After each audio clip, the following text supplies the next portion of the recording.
Et voici l'épisode 24, dans lequel je voudrais vous parler de la subjectivité. Notion qui pourrait paraître évidente comme ça, mais qui est la source de bien des malentendus dans son rapport avec l'objectivité. Hé, tu yoyotes de la touffe ou tu fais ton Alzheimer? C'est l'épisode 25.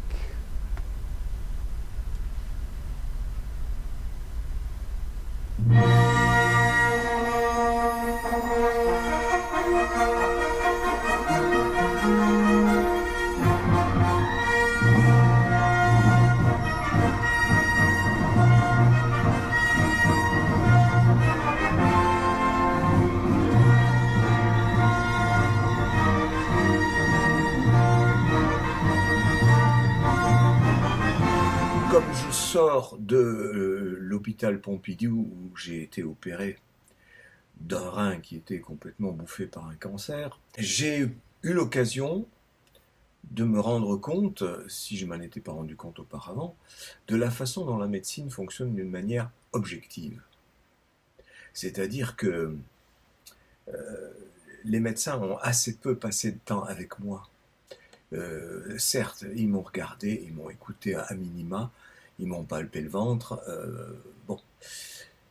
Mais ils ont passé beaucoup plus de temps à ausculter les résultats de mes analyses. Analyse de sang, analyse d'urine, cardio, électroencéphalogramme, électrocardiogramme. Non, encéphalogramme, non, il n'y en avait pas besoin.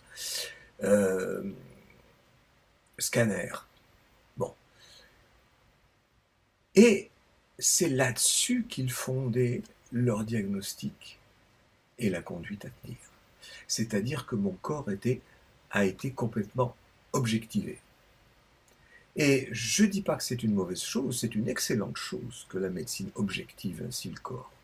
Parce que c'est comme ça que la médecine est une science. La science, c'est objectif. C'est objectif en tant qu'elle exclut le sujet, justement. Et oui, j'ai été exclu du processus médical. Je ne dis pas que j'ai été exclu de quoi? De la sollicitude, de la compétence, de la générosité, voire de l'amabilité de tous les personnels qui se sont occupés de moi. J'ai été exclu du processus médical. J'ai été exclu en tant que sujet. J'étais un corps objectif. Comme dans le compte-rendu un peu humoristique que j'ai fait de mon séjour à l'hôpital, j'avais dit qu'au moment de passer sur le billard, j'étais plus qu'un corps billard. Eh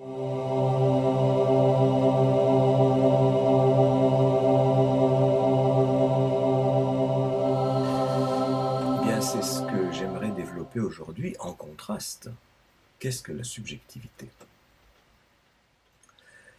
Alors, j'ai été interpellé aussi, je suis interpellé régulièrement par des gens qui me disent, mais quand je dis que je ne m'occupe pas des catégories, que je ne fais pas de diagnostic, les gens me disent, mais c'est un déni de l'existence de la psychose. Bon, j'entends la critique et j'y réponds. J'y réponds parce qu'il y a des gens qui me disent ça, qui sont parfois des grands universitaires qui n'ont jamais foutu les pieds dans un hôpital psychiatrique. Moi, j'y ai passé 40 ans. Donc, pour ce qui est du déni de ce qui se passe dans ces hôpitaux, que je ne nommerai pas forcément psychose, je crois que j'en connais un rayon et que j'ai travaillé avec. Et je continue de travailler avec, éventuellement, même si je suis à la retraite des hôpitaux, je continue à travailler dans mon cabinet. Il y aurait une objectivité de la psychose. Là est toute la question. Pour moi, il y a une objectivité éventuelle de la difficulté à vivre de certaines personnes. Des personnes qui entendent des voix, des personnes qui voient des images devant eux, des images que je ne vois pas, des paroles que je n'entends pas. Mais justement, je ne vois pas ces paroles et je n'entends pas ces images. Enfin, le contraire. Et il y a donc là une subjectivité particulière, celle de la personne que j'écoute. Et je l'écoute avec ma subjectivité particulière qui fait que j'entends cela.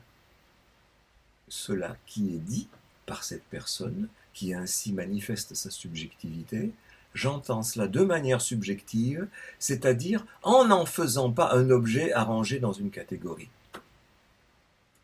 Voilà la différence. C'est-à-dire que ce qui m'intéresse, par exemple, quand quelqu'un me dit j'entends des voix, ben je dis tout de suite, ben, elles vous disent quoi? Et la personne me dit ce que la voix dit. Et en me disant ce que la voix dit, eh bien c'est lui qui le dit, tout en disant que c'est la voix qui le dit. C'est sa voix qui devient le support, sa propre voix. Donc il réintègre une subjectivité avec laquelle il se sentait mal, une subjectivité qu'il mettait à l'extérieur de lui-même. Et je dis bien à l'extérieur du même, je ne dis pas dans le réel. Parce que là, il y a aussi une méprise totale au niveau de la notion de réel. Mais j'y reviendrai. Il y a donc cette question de percevoir des choses de manière subjective, des choses qui ne sont pas objectives, du simple fait que les autres autour ne voient pas, n'entendent pas ce que le sujet dit, voient et entendent. Moi, je fais confiance à ce que le sujet dit. Et justement, ça m'a permis de repérer qu'il y avait des tas de formes diverses d'hallucinations. Ce que dit une hallucination est toujours vachement important. C'est comme ce que dit un rêve. Un rêve, qu'est-ce que c'est? C'est une hallucination pendant la nuit. Bon, ben, ça s'écoute.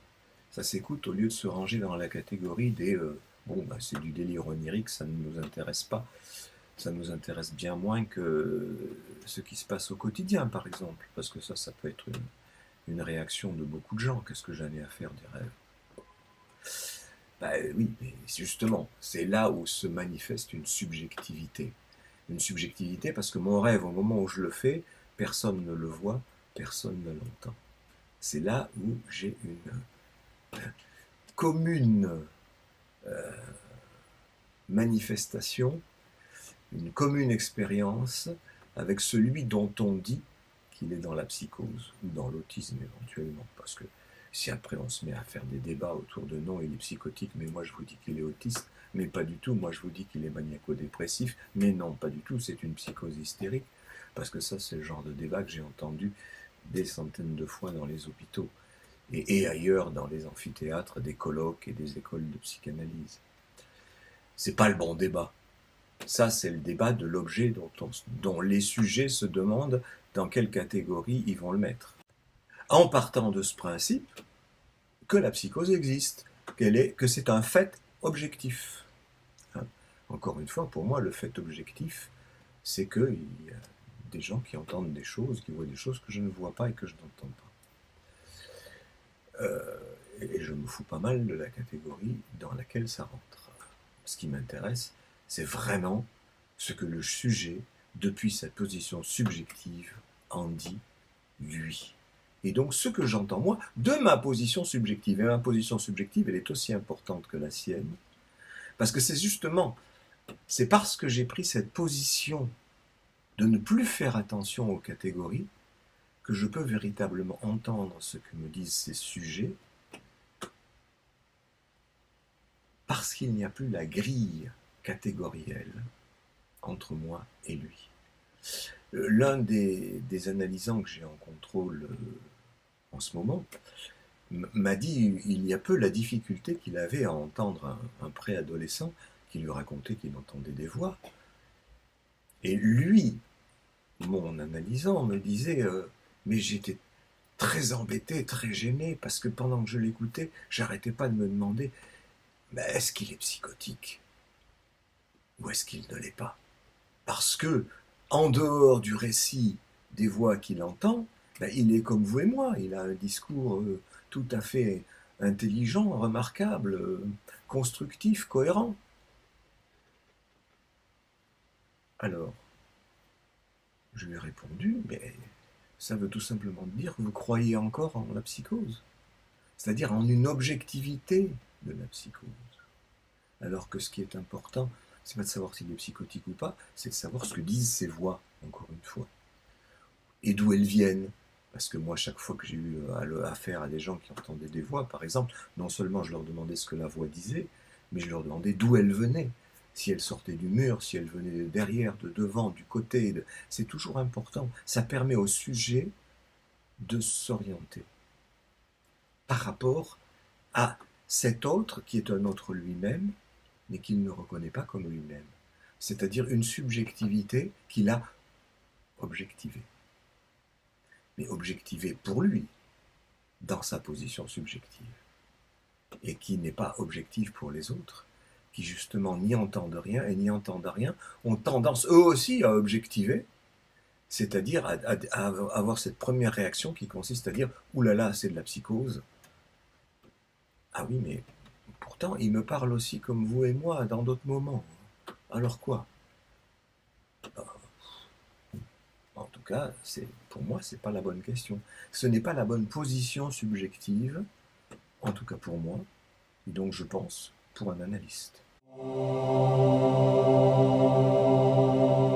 y a une coïncidence curieuse, c'est que la semaine dernière, dans son émission sur les nouveaux chemins de la philosophie, Adèle Van Rett invitait divers analystes pour parler de Lacan. Et parmi eux, il y avait Paul-Laurent Assoun, et Paul-Laurent Assoun, il parle comme ça, comme je viens de dire. C'est-à-dire pour lui, il y a une espèce d'objectivité de la psychose. C'est pas du tout quelque chose qu'on pourrait remettre en question, quelque chose sur lequel on pourrait se dire « Ah, est-ce que ça existe ou pas? Est-ce que c'est pas finalement le fait d'une position subjective ?» Non, pour lui, il en parle comme si c'était comme si c'était cette chaise, cette table, il y a de la psychose. Et pour lui, la psychose, et il nous le dit comme ça crûment, en suivant Lacan et les lacaniens, à savoir le psychotique qui vit dans le réel. Ce qui est une bêtise. Puisque quand quelqu'un entend des voix, qu'il voit une image, ces voix, c'est de la parole, c'est du symbolique. C'est du symbolique non assumé par le sujet. Ça lui revient de l'extérieur parce qu'il l'a rejeté dans l'extérieur, mais pas dans le réel, parce que dans le réel, il n'y a pas de voix, il n'y a pas de signification, il n'y a pas d'image, il n'y a rien dans le réel. Ou plutôt, il y a une espèce de compacité massive dont on ne peut rien dire, et dont on ne peut même pas dire « je vois telle et telle image ». Alors que celui qui est aux prises avec cette difficulté, il voit une image, il entend des voix. Alors, sauf quand ça m'est arrivé d'entendre des gens dire, au moment où je leur disais « que dit la voix ?» et la personne me dit « je ne sais pas ». Je ne sais pas parce que c'est juste des chuchotis, des borborigmes, j'arrive pas à vous dire qu'est-ce que c'est. Et ça, moi, ça me parle. Parce que dans certains de mes rêves, j'ai entendu des voix comme ça, c'est-à-dire des chuchotis, des borborigmes, que j'ai interprétés comme étant ce que j'avais enregistré dans ma mémoire à l'époque où je ne disposais pas du langage. C'est-à-dire, j'entendais peut-être ma mère, mon père, mes frères me parler, mais je ne disposais pas du code encore. Donc ça s'est enregistré comme borborigme, comme chuchotis, comme... bon, voilà.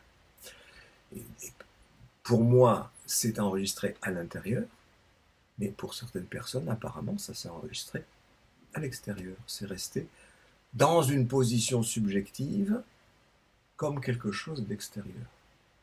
Alors que dans ma position subjective à moi, ça reste aussi extérieur à ma position de sujet. Mais je sais que ça vient de moi. Je sais que ça vient de l'intérieur de moi. Mais ça reste à l'extérieur de la parole que je peux en dire, puisque je ne peux rien en dire. Sauf ce que je vous ai dit, là, en termes de chuchotis, borborigmes, etc. Et là aussi, j'ai une communauté avec ceux qui sont dans ce genre de difficultés. Et c'est parce que j'ai exploré mes rêves suffisamment loin et suffisamment longtemps que je peux saisir cette communauté subjective qui va faire qu'à partir de ma subjectivité, ce qui n'est pas intégré dans la subjectivité de l'autre peut y être réintégré au moment où je lui donne l'occasion d'en parler. Non pas de ranger la personne dans telle ou telle catégorie, mais lui permettre d'en parler, donc sortir de cette objectivation qu'il avait fait en le mettant dehors pour en faire à nouveau une subjectivité, une partie de sa fonction sujet. Donc pour résumer, je dirais, la médecine a raison d'exclure le sujet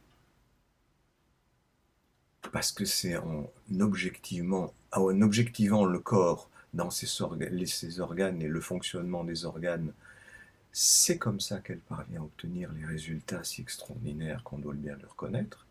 et pour laquelle je la remercie, spécialement en ce moment.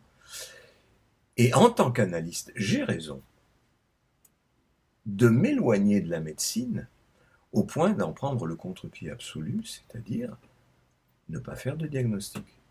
Et justement, mettre au premier plan la subjectivité que la médecine a su mettre de côté pour pouvoir s'occuper objectivement des corps.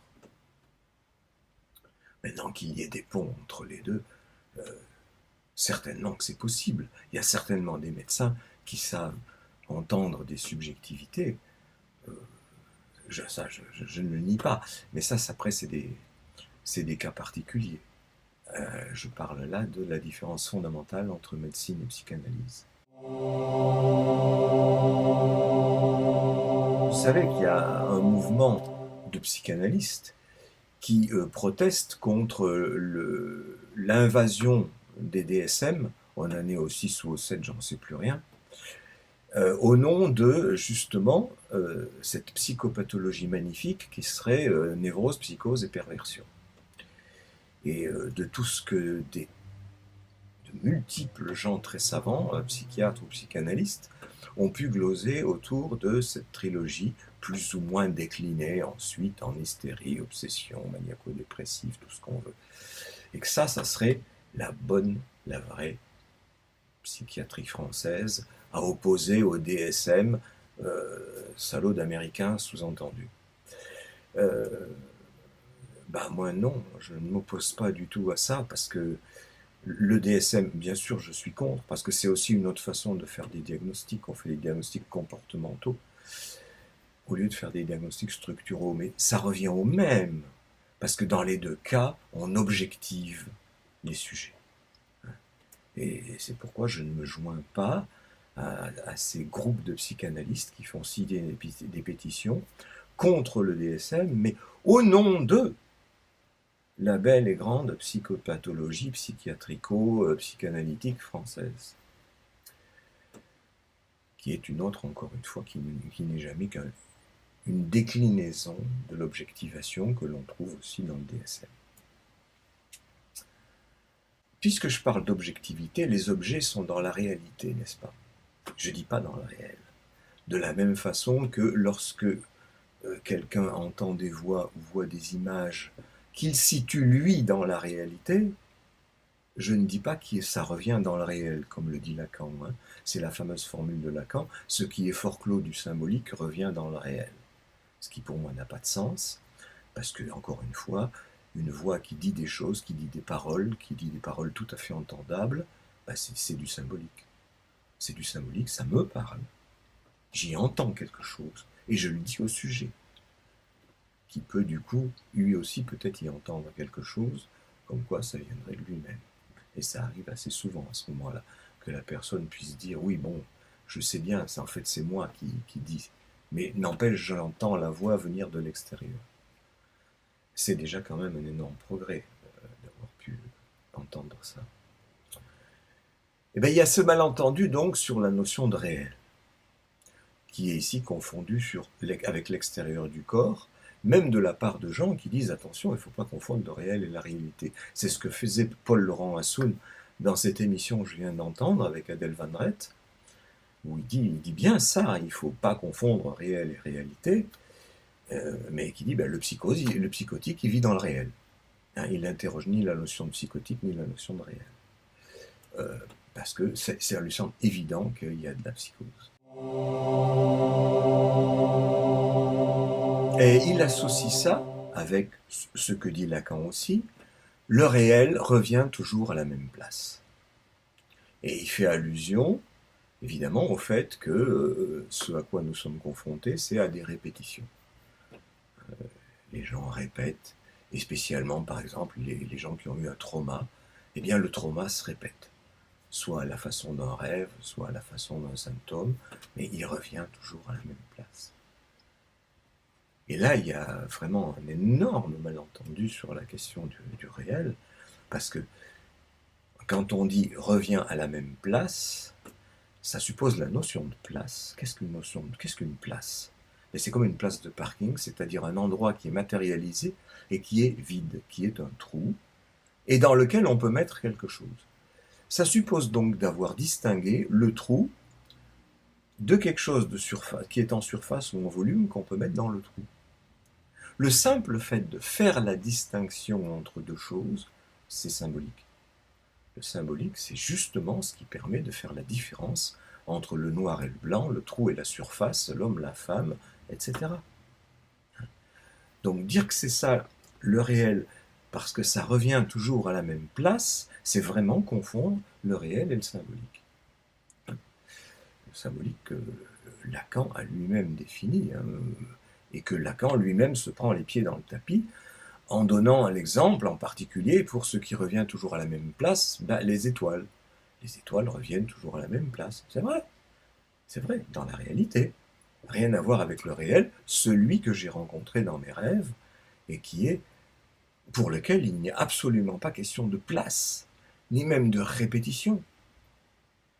Oui, ça revient régulièrement dans mes rêves. Bon. Mais sous forme de, comme je disais tout à l'heure, éventuellement de borborygme, de chuchotis, voilà, ou d'images compactes, d'objets hétéroclites, mais dont je ne peux en extraire aucun pour dire il est à sa place ou il n'est pas à sa place, ou il revient à la même place. Il n'y a pas de place, et du coup il n'y a pas d'objet non plus. Il y a un machin compact, ce qui est vrai pour le son et ce qui est vrai pour l'image.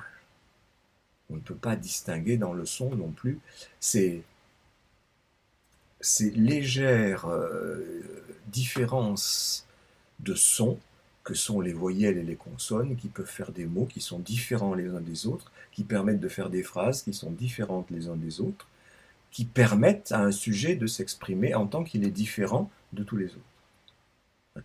Cette question de place, cette différence, elle est fondamentale et elle est symbolique. Le symbolique, c'est le trou, et ça aussi, c'est une définition de Lacan. Seulement Paul-Laurent Assoun, je dirais comme tous les lacaniens, et Lacan lui-même oublie qu'il a dit ça dans le Symptôme, et que c'était une des choses les plus intelligentes qu'il ait jamais dit. Bon oui, je me permets de critiquer Lacan, mais quand il dit une chose intéressante, je prends. Je ne prends pas en bloc. Ce que j'ai entendu récemment par un étudiant qui à la fois avec lequel je discute bien, et qui en même temps est en thèse suivi par un directeur de thèse lacanien qui lui a dit « Lacan est la personne la plus éloignée de tout dogme. Donc, on ne peut pas critiquer Lacan. » Et le dogme, c'est qu'on ne peut pas le critiquer, puisqu'il est en dehors des dogmes. Bien. Ça, c'est plutôt marrant. Alors, prenons-le comme marrant, mais bon, c'est dommage pour l'enseignement de la psychanalyse, quand même. Que les étudiants soient obligés d'en passer par là, et qu'on leur dise que dans l'université française, il y a au moins un auteur qu'on n'a pas le droit de critiquer. Alors, il y a un autre endroit où Lacan a approché de cette notion de réel, c'est au tout début de son enseignement, à la fin du séminaire 2, quand il dit la pulsion de mort de Freud, c'est le symbolique en tant qu'il est muet. Il a parfaitement raison. Cette phrase-là, je la retiens et je la colle avec celle qu'il a sortie dans le Symptôme, à savoir le symbolique, c'est le trou. Le symbolique en tant qu'il est muet, effectivement, la pulsion de mort, du coup, c'est le symbolique. C'est le symbolique en tant qu'il cherche à faire trou, à introduire quelque chose qui pourrait devenir une place, où on pourrait ensuite mettre des objets, à l'intérieur de cette surface compacte qu'est le réel. Mais là, ne nous y trompons pas, la pulsion de mort, c'est pas le réel, c'est le symbolique en tant qu'il s'attaque au réel.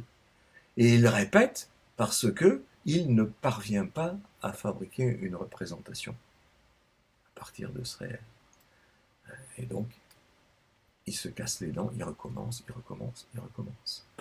Et c'est pas parce qu'il revient toujours à la même place, c'est justement parce que là, il n'y a pas de place, du tout. Donc il faudrait en faire une en faisant un trou là-dedans. Et donc quand Paul-Laurent Assoun dit, mais comme avec Lacan et tous les lacaniens, que le réel, ça troue, c'est une erreur, c'est le symbolique qui troue. Et moi je le rapproche de ce que Freud avait sorti lorsqu'il a conceptualisé la pulsion de mort, à savoir il l'a conceptualisé à partir du jeu du Fort-Da. Qu'est-ce que c'est le Fort-Da? C'est faire un trou dans la réalité environnante. L'enfant jette au loin de façon à faire disparaître le jouet avec lequel il jouait.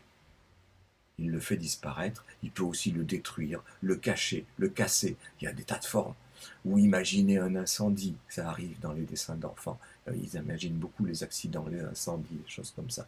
C'est le travail du symbolique qui cherche à se débarrasser d'un objet, justement à faire une place vide, un trou, pour en ramener quoi? Et c'est là le grand plaisir, une représentation. Et pas l'objet en tant que tel. Une représentation, c'est quelque chose que je peux garder dans la tête et qui est orienté, qui m'oriente par rapport à la réalité, qui me permet de dire la représentation c'est dans la tête, l'objet c'est dans la réalité. Et dans la réalité, les objets ils peuvent m'échapper. Ils peuvent justement tomber dans le trou. Maman s'en va, ça fait un trou. C'est ça que l'enfant essaye de... C'est ce que disait Freud, de symboliser dans le fait de jeter un objet. Mais c'est beaucoup plus large que ça. C'est le fait d'apprendre à parler, tout simplement. C'est-à-dire apprendre que les mots ne sont pas les choses, mais qu'avec les mots, on peut dire les choses. Je peux parler de Léonard de Vinci, qui n'est plus là depuis quelques siècles, par exemple. Donc il y a ce malentendu à propos du réel, qui renvoie au malentendu à propos de la subjectivité. Puisque il y aurait une objectivité de la psychose, c'est-à-dire des gens qui entendent des voix qui seraient situées soi-disant dans le réel, alors qu'elles sont parfaitement situées dans le symbolique. Et moi je fais cette hypothèse que si elles sont à l'extérieur du sujet, c'est justement parce que le sujet essaie de faire ce Fort-Da avec ses propres représentations, c'est-à-dire en les jetant à l'extérieur, en espérant qu'il va en ramener une représentation avec laquelle il peut faire quelque chose. Alors que là, pour l'instant, en l'ayant jeté à l'extérieur, il ne peut rien en faire. Et donc ça revient, ça revient, ça revient. Effort du symbolique pour faire un trou dans le sujet, cette fois, qui ne peut pas admettre telle représentation dans son intérieur. Et il tient à la laisser à l'extérieur. Mais pas dans le réel, encore une fois, mais dans un symbolique non assumé, pourrais-je dire. Je dis ça provisoirement, puisque je suis en recherche. Je cherche aussi les mots pour pouvoir parler de toutes ces expériences d'une manière un peu plus cohérente.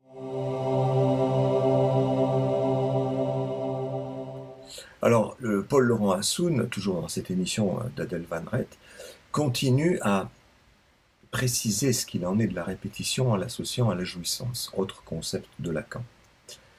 On répète parce que finalement, ça jouit de répéter. Ça jouit pas de l'objet qui est répété, ou de la représentation qui est répétée, mais du fait même de la répétition. Et donc, et de le ramener à...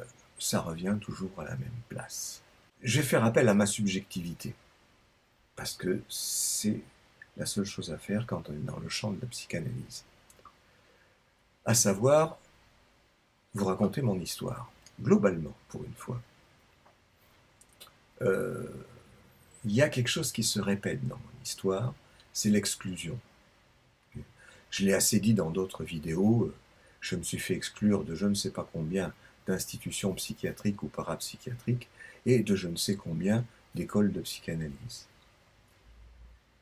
Bon, ce qui amène certains de mes collègues, quand j'en parle, à me dire avec un petit haussement de sourcil, t'as pas fini ton analyse, toi, ou encore, ça se répète, donc tu jouis de ton symptôme. C'est toi qui te mets en position de te faire exclure. Ça m'a été dit comme ça.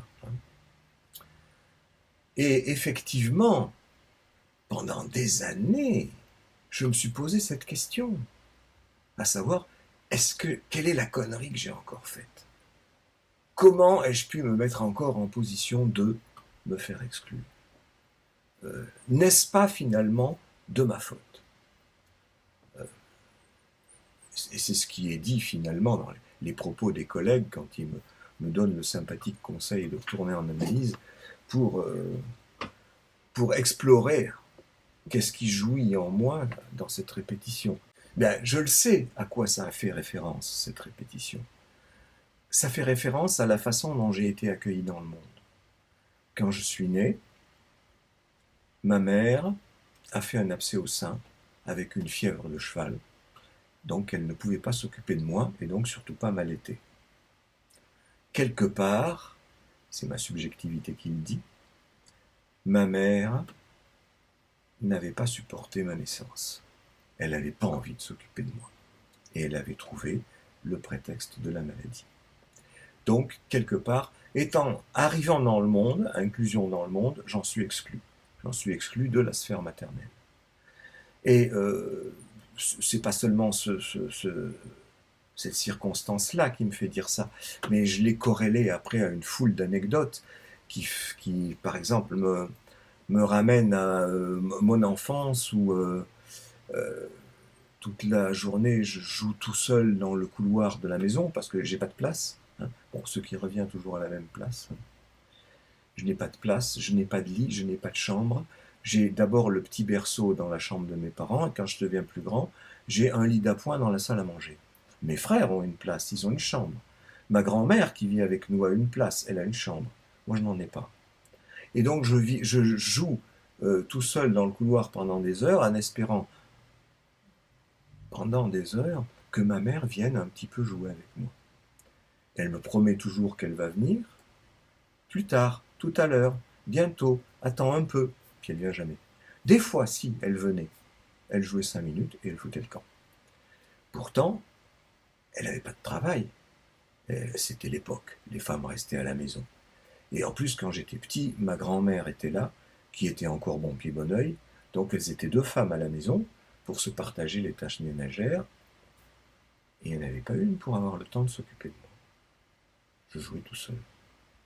Donc oui, ça s'enchaîne, toutes ces choses. Sauf dont on ne me rendait pas compte, comme le poisson dans l'eau ne se rend pas compte qu'il est dans l'eau. Hein, j'avais toujours vécu ça, donc pour moi c'était normal de vivre ça. Il a fallu l'analyse et beaucoup de recul pour me rendre compte de cette place d'exclu. Eh bien, je l'ai répété, effectivement, dans les différentes institutions. Comment j'ai fait pour ne pas me faire exclure du lycée quand j'étais petit et de l'université par la suite, ça je me demande bien. Mais ça a été au du moment de l'insertion sociale que ça s'est produit.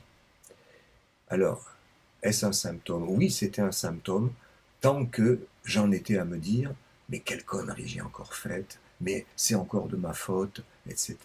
Parce que ça, tout le monde s'arrange bien pour me le faire sentir. Il n'y a pas eu que les collègues, hein. Il y a des tas de gens.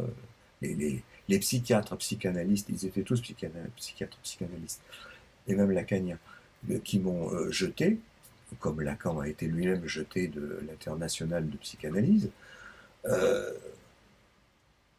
bien sûr, disaient que c'était parce que ceci, parce que cela. Parce que je laissais les enfants sortir du bureau, parce que je n'avais pas fait des séances de 3/4 d'heure, enfin, c'était toujours de ma faute, bien évidemment.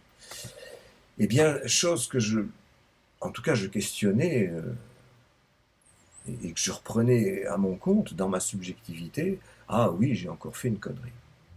Et après, avec l'expérience, j'étais transi d'angoisse quand j'avais un nouveau poste quelque part en me disant, il faut que je fasse attention à ne pas faire de conneries. Qu'est-ce que je vais encore faire comme connerie? Eh bien, j'ai dit ça pendant des années. Jusqu'au jour où je me suis dit, mais non, non. C'est justement parce que j'avais cette position marginale que je pouvais inventer des choses. Parce que j'avais, du fait de ma venue au monde, cette position un pas de côté, qui me permettait de me rendre compte comment ça fonctionnait, l'ensemble du truc, et je pouvais inventer une autre façon de fonctionner. Exemple. Dans une autre émission avec Adèle Van Dreth, elle avait invité Colette Solaire. Et Colette Solaire explique que une des inventions géniales de Lacan, c'est la séance à durée variable. Pourquoi? Parce qu'il s'adapte à chacun. Eh bien, je dis très bien, bravo. S'adapter à chacun, c'est ce que j'ai toujours fait. au début peut-être avec la question du temps de séance, mais surtout dans les hôpitaux, en fonction de la personne à qui j'ai affaire. Il y a des personnes qui parlent, d'autres qui ne parlent pas. Il y en a des qui sont violentes, d'autres qui ne le sont pas. Il y en a des qui refusent de bouffer, d'autres qui refusent pas. Il y en a des qui pissent et qui chient partout, d'autres pas. À chaque fois, il y en a des enfants qui sortent de mon bureau comme des tornades, à peine je les ai fait rentrer, d'autres pas. Il y en a des qui, en sortant du bureau, vont dans l'escalier faire des allers-retours, d'autres qui vont dans les chiottes, d'autres qui vont dans la cuisine. À chaque fois, je m'adapte, je suis, je regarde, je demande ce qui se passe à la personne. Et ainsi, je fais différemment pour chaque personne. Mais c'est cela qui était insupportable pour mes chefs, psychiatres, psychanalystes, qui eux s'en tiennent à un cadre où on travaille dans son bureau, où on fait des séances de 3/4 d'heure, où on ne travaille pas pareil avec des psychotiques et avec des autistes et avec des névrosés. Voilà, c'est les catégories objectives, l'objectivation qui revient à toute vitesse. Je ne respecte pas cette objectivation, je suis dans la subjectivité de mon intervention vis-à-vis de sujets qui sont tous différents les uns des autres.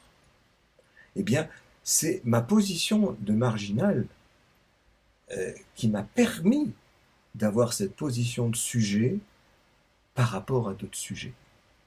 C'est-à-dire marginal par rapport à un groupe social. Mais par rapport à des sujets, au contraire, j'étais directement en prise avec eux. C'est le côté positif de ce que du coup je ne peux plus appeler un symptôme, mais une chance. Une chance que les autres ne supportent pas, parce que eux, ils défendent leur norme de groupe, ils s'identifient à une norme de groupe. Ils ont besoin de ça pour tenir le coup. Moi, je n'en avais pas besoin parce que d'emblée, je suis exclu de tout groupe. Donc, ça me permet d'inventer des solutions différentes pour chacun. Alors, maintenant, je conteste un peu la séance à durée variable chez Lacan, d'autant plus que j'ai vu tellement de lacaniens s'accrocher justement à des normes qui sont en particulier maintenant la norme, c'est devenu la séance à durée variable, c'est-à-dire plus généralement une séance courte. Et mon adaptation au sujet, c'est autre chose. Je ne réponds pas la même chose à tout le monde, évidemment. Je m'adapte. Il y a des gens, puisque maintenant je ne travaille plus dans les hôpitaux, il y a des gens qui parlent beaucoup, ça coule tout seul, je les laisse faire. Et il y en a d'autres avec lesquels je suis dans une discussion où j'interviens beaucoup. Et ça peut être différent, même auprès de la même personne. Il peut y avoir des séances où j'interviens beaucoup, d'autres où je laisse le discours se dérouler. Donc, c'est en fonction du sujet et du sujet moi-même en tant qu'il réagit aux manifestations de notre sujet. C'est pas la norme d'un groupe qui décide de comment je vais me comporter. Et on revient ici à la distinction névrose-psychose, où la psychose serait un phénomène objectif. Puisque c'est un phénomène objectif, eh bien, objectivement, on doit travailler différemment avec un psychotique et avec un névrosé. Ce dont je me fous complètement, puisque je reçois des sujets. Et j'ai des réactions en tant que sujet. Ce qui me paraît être ça, la psychanalyse. Et non pas le retour à des normes de groupe, qui d'ailleurs diffèrent selon les groupes. Pour les uns, c'est ça qui est important, pour les autres, c'est autre chose. Je me suis fait virer parce que je ne faisais pas des séances de 3/4 d'heure à tel endroit. C'est la même raison qui a fait exclure Lacan. Mais à d'autres endroits, et par une lacanienne, je me fais exclure parce que, avec les autistes, on travaille dans son bureau, on ne les laisse pas sortir du bureau. C'est comme ça. Et, oui, moi je faisais autrement. Donc, vous voyez, il y a le réel qui reviendrait toujours à la même place, formule de Lacan. C'est pas réel, c'est symbolique, parce que pour moi, effectivement, ça symbolisait mon être de sujet, le fait de revenir à toujours cette place de marginal, d'exclu. Et ce qui a constitué mon symptôme, c'était d'en souffrir. Et il n'y a pas de raison de ne pas souffrir d'être exclu, parce que c'est extrêmement perturbant. Il n'y a qu'à voir tous les discours qui se tiennent aujourd'hui sur le fait qu'on exclut des gens, on exclut les immigrés, on exclut les sans-papiers, on exclut les gens qui sont sur le trottoir, euh, on exclut les gens qui réussissent pas à l'école, on exclut les autistes des écoles.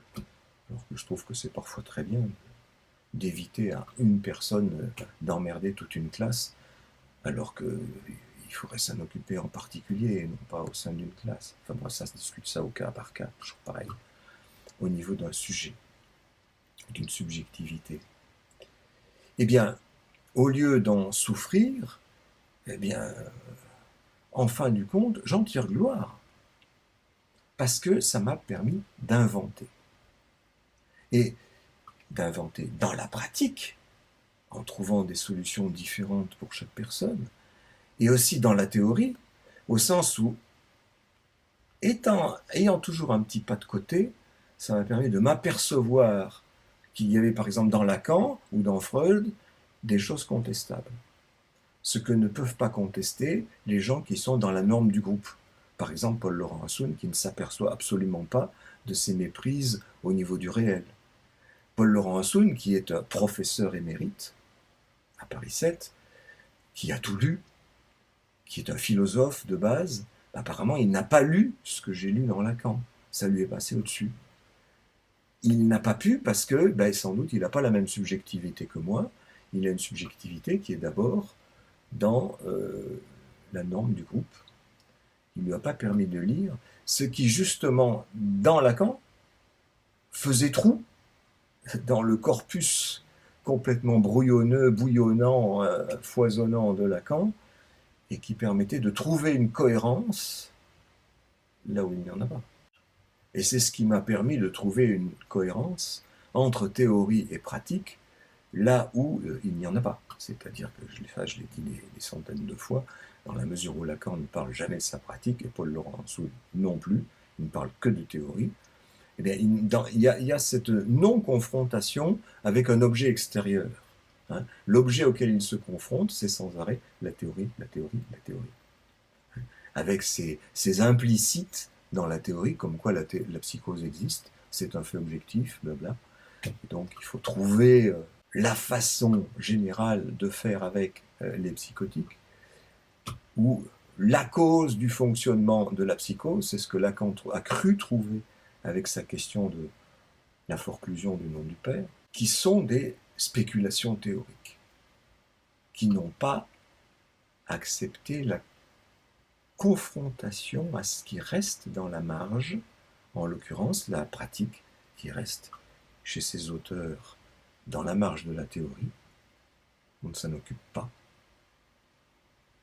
Et à l'intérieur de la théorie, eh bien, des éléments marginaux qui peuvent être fondamentaux et dont on ne s'occupe pas non plus, comme par exemple le symbolique, c'est le trou chez Lacan, ou la pulsion de mort en tant que c'est le Forda chez Freud. Et donc la pulsion de mort, c'est le symbolique, aussi chez Lacan, mais que j'ai pu lire chez lui, et que tant d'autres apparemment ne lisent pas, alors que pourtant ça y est. Bon, voilà une autre façon de faire entendre qu'il y a de la subjectivité et que c'est l'essentiel de notre travail en psychanalyse. Quand on me disait, quand je parlais de la répétition de mes exclusions, tu jouis de ton symptôme, quand on a pu me dire ça, et ben ça redoublait finalement, non pas ma jouissance, mais ma douleur. De ce symptôme-là, non, je ne tirais aucun plaisir, aucune satisfaction, aucune jouissance. Par contre, je tirais satisfaction des résultats que j'avais, par exemple, en inventant une nouvelle façon de faire avec chaque personne. Par exemple, je pense à cet enfant, enfin adolescent, dont j'ai déjà parlé dans d'autres vidéos, que j'ai rencontré dans un hôpital, complètement inerte, incontinent, aucune parole, rien, et qui refusait de manger, et qu'on forçait à manger. Eh bien, pour moi, la séance avec lui, ça a été de dire arrêtez de le forcer à manger, c'est moi qui vais m'occuper de ses repas.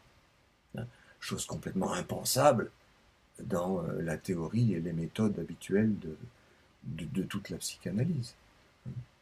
Moi, pour moi, la séance, c'était faire un repas avec cet enfant. Et au lieu de le forcer, je le laissais faire devant son assiette. Je pouvais attendre une demi-heure, une heure, avant que une petite main timide aille prendre un peu de nourriture. Bon, j'en ai déjà parlé ailleurs, donc je vous renvoie aux endroits où j'en ai parlé, en particulier à mon livre de l'autisme, chapitre 1, ou peut-être chapitre 2, enfin non, tome 1 ou tome 2, je ne sais plus, mais c'est là-dedans, dans les 2 tomes où j'ai parlé de l'autisme. Autisme, entre guillemets, hein, parce qu'en général, j'emploie toujours la locution « les dits autistes », ce qui veut dire que je n'admets nullement une objectivité de l'existence de l'autisme, mais j'admets ce fait social qu'il y a des gens qui disent que d'autres gens sont autistes. Et que quand on me dit que les parents aiment avoir un diagnostic, et les parents le disent souvent, je réponds que oui, ils demandent un diagnostic parce qu'ils ne savent pas formuler leur demande autrement, puisque tout le monde fonctionne autour de ça, le diagnostic. Donc ils rentrent dans cette norme sociale qui leur impose de demander un diagnostic, mais ce n'est pas leur demande. Sous cette demande d'un diagnostic, il y a la demande « qui suis-je » par rapport à mon enfant, donc qui suis-je moi-même, qui est mon enfant, c'est ça la vraie question. Et c'est ça que je répondais aux gens qui me demandaient un diagnostic. Je leur disais, mais attendez, votre question, c'est avant tout qui êtes-vous. Bon, je le dis différemment à chaque personne, au moment opportun pour chaque personne. C'est pas non plus une norme à sortir, une nouvelle norme à poser comme universelle. Mais c'est sortir de l'objectivité qui serait signée par la position d'un diagnostic pour faire place, tout, à la subjectivité du « qui suis-je » ? Qui suis-je, moi qui ne sais pas comment faire avec cet enfant? Et qui est cet enfant qui lui sait tellement pas comment faire, qui du coup il ne sait rien dire. Il ne peut que casser des choses. C'est souvent le cas de ces enfants avec lesquels on ne sait plus quoi faire. Et ils cassent des choses, c'est leur façon de faire du Forda, c'est leur façon d'être dans le symbolique, pas du tout dans le réel. C'est ce symbolique qui fonctionne de manière violente chez eux, avec lesquels ils essaient de faire des représentations à la place des choses, et pour lesquelles il faut tuer les choses, casser les choses, y compris les gens qui sont autour. On leur tape dessus, on leur les griffe, on leur arrache les lunettes. Je parle de choses que j'ai vécues, parce que il s'agit d'y faire un trou pour pouvoir en faire une place, ou éventuellement venir se placer, se blottir. Prendre un enfant dans ses bras, c'est le prendre dans le trou de son propre désir, où on désire qu'un enfant vienne nous compléter. Et ça peut fonctionner dans une séance d'analyse avec quelqu'un de très régressé et qui a besoin de ça, de se faire prendre sur les genoux. Ça m'est arrivé, surtout dans les hôpitaux, beaucoup moins effectivement sur le divan. Donc ça répète, y compris chez moi, mais je ne jouis pas de cette répétition qui me fait mal en tant qu'elle m'exclut. Par contre, je prends plaisir à être sujet vis-à-vis des sujets dont j'ai eu à m'occuper. Là, oui, tout en me demandant à l'époque est-ce que je fais bien, est-ce que c'est bien ça qu'il faut faire, etc., etc. Mais je me suis laissé guider en quelque sorte par l'inconscient avec lequel je commençais à être assez familier, pour me rendre compte que c'est pas la même chose chez tout le monde, et donc je ne pouvais que laisser parler ma subjectivité pour entendre la subjectivité de l'autre, au lieu de encore une fois, les ranger dans une catégorie objective, avec lesquelles il faudrait faire comme ceci ou comme cela. Et donc, après coup,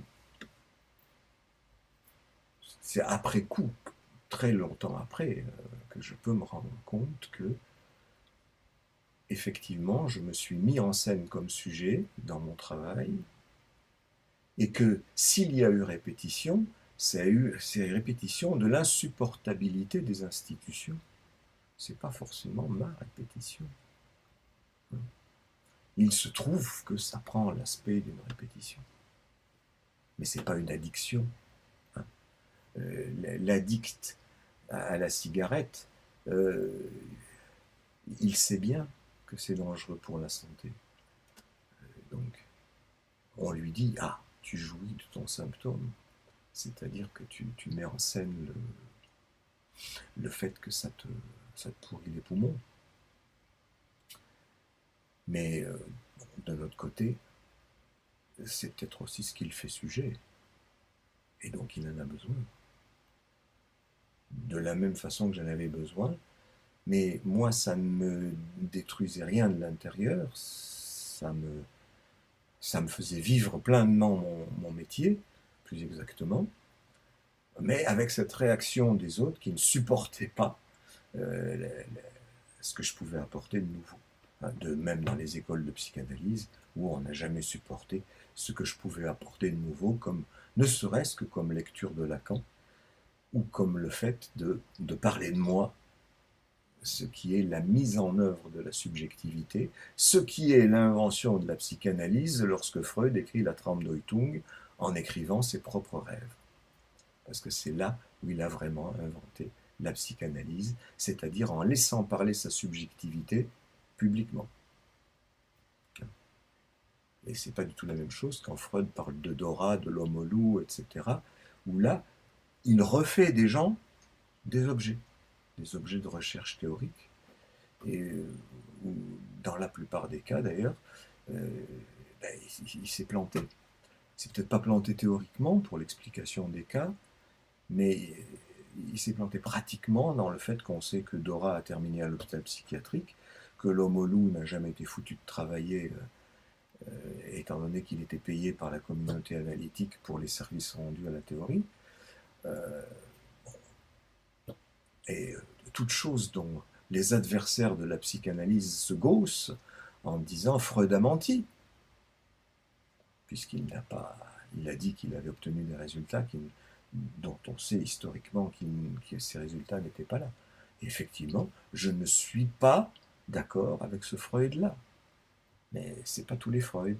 Je choisis mon Freud, subjectivement, de même que je choisis mes bouts de Lacan, subjectivement. Je ne prends pas tout en bloc. Je laisse parler mon sens critique. Je ne me laisse pas noyer dans les normes de groupe.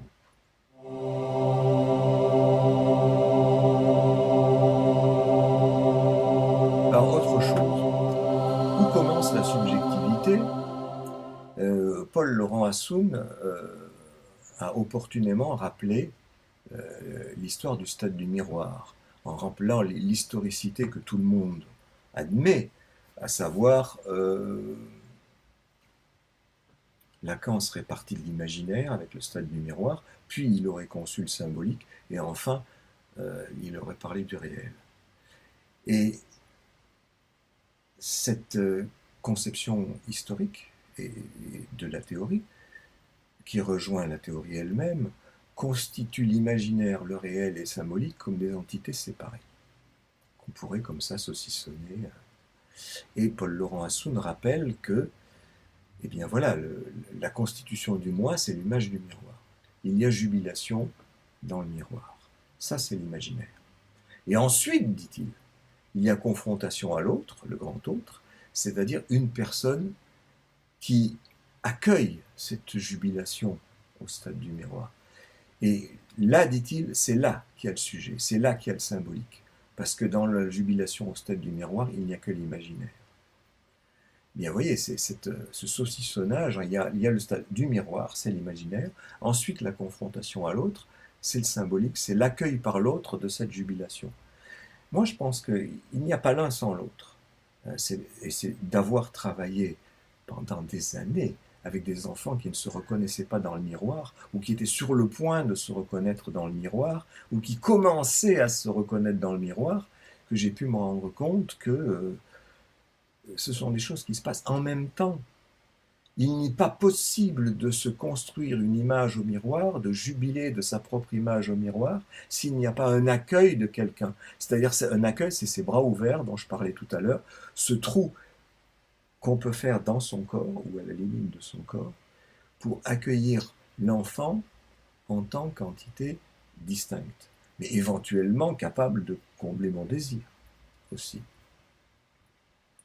Mais ça signifie que le symbolique, qui doit faire trou, fait trou pour une place, pour que cette image puisse prendre place et que se constitue l'image du corps. L'un ne va pas sans l'autre, et ni sans le troisième, c'est-à-dire le réel, qui est ce qui est laissé pour compte dans ce processus, ce qui ne parvient pas à rentrer dans ce processus, parce qu'il y a toujours un reste. Donc les trois sont toujours présents en même temps. Au moment où se fait cette division du sujet entre moi et mon image, je me reconnais, mais c'est parce que je reconnais que ce n'est pas moi, ce n'est que mon image, c'est-à-dire une représentation. Et une représentation, c'est quoi? C'est symbolique. Ça me symbolise, cette image. Et ça me symbolise comment? Parce que je suis accueilli en tant que complément de l'image de l'autre. Ça, c'est pas seulement imaginaire, c'est parce qu'il y a une place dans l'autre, une place vide, un trou qui est symbolique. Hein? Et donc, l'imaginaire, le réel et le symbolique ne fonctionnent pas du tout comme trois entités dans lesquelles, comme trois tiroirs, dans lesquels on peut fourguer ensuite le père imaginaire, le père symbolique, le père réel, le phallus imaginaire, la phallus symbolique, le phallus réel, comme Lacan a fonctionné pendant des années, hein, et tous les lacaniens derrière lui. Alors moi, je reconnais l'utilité de ces concepts, imaginaire, symbolique et réel, mais vous voyez que j'en fais un tout autre usage. Hein. C'est un usage véritablement noué, de façon borroméenne. Oui, le nœud borroméen a cette utilité de faire comprendre que pas l'un sans l'autre, pas un anneau sans les autres anneaux. Hein. Mais là où il y a une limite au modèle du nœud borroméen, c'est que les anneaux sont tous semblables. Ils sont tous semblables en forme, en position, en fonction. Les trois anneaux. Donc on ne peut pas dire qu'un anneau c'est le réel, l'autre anneau c'est le symbolique et le troisième c'est l'imaginaire. Parce que ce sont des choses différentes. Le symbolique c'est le trou, ça ne peut pas être représenté par un anneau. L'imaginaire c'est la surface, ça ne peut pas être représenté par un anneau qui a un trou. Et le réel, c'est ce qui ne peut pas être représenté, donc même pas par un anneau. Donc il y a un modèle qui a son intérêt, mais qui a ses limites comme modèle. Et il faut savoir trouver les limites de tout, et y compris des modèles. Hein, ça ne fonctionne pas tout le temps et partout. Le nœud borroméen ne fonctionne que pour indiquer que réel, imaginaire et symbolique, c'est tout le temps ensemble. Et donc, ça, Lacan le dit aussi, et les lacaniens à sa suite. Mais vous voyez que ça ne colle pas avec l'idée qu'il y aurait l'imaginaire d'abord, stade du miroir, et le symbolique après, accueil dans le grand autre. De même que dans le schéma L, pour ceux qui l'ont en mémoire, il y a la relation soi-disant imaginaire entre petit a et petit a', qui serait la relation quotidienne selon Lacan, et dans la relation analytique, on devrait basculer à la relation grand S, grand A, qui est le rapport du sujet au grand autre, le rapport inconscient. Mais il dit bien aussi que son schéma L lui sert de construction du schéma R, et que le schéma R, la bande du milieu, c'est celle de la réalité qui est dans un premier temps, du réel dans un second temps. Et c'est une bande de Mébius, dit-il dans un troisième temps. C'est-à-dire que ceux qui l'avaient mis beaucoup de temps à séparer, la relation imaginaire A' de la relation symbolique grand A, grand S, il en vient à dire que c'est finalement quelque chose qui tourne en rond sur la bande de Mébius. C'est la même chose. Hein, il y a deux faces, mais il n'y en a qu'une. Donc ça, c'est aussi la limite du modèle. dont il faut voir la progression, à la fois dans l'élaboration de Lacan, et dans le fait que lui-même ne semble pas se rendre compte, parce qu'il ne le dit pas. Après, il ne reprend pas cela pour dire, comme je viens de le dire, voyez, j'ai dit cela, mais c'était pour pouvoir en arriver à cela, et je suis arrivé en fin de compte à cela, ce qui me permet de reprendre au début en disant que finalement, le schéma L, c'est aussi une bande de Mébius, et qu'il n'y a pas de relation A' sans relation grand A, grand S. La subjectivité, c'est justement ce qui fait le bord de la bande de Mébius, autrement dit une pliure de la bande de Mébius, parce qu'une pliure c'est équivalent à un bord, parce que si vous pliez une feuille de papier, et bien la pliure c'est l'endroit où on passe de dessus à dessous, et bien la bande de Mébius dans sa globalité, elle est sans arrêt entre le dessus et le dessous. La subjectivité est là.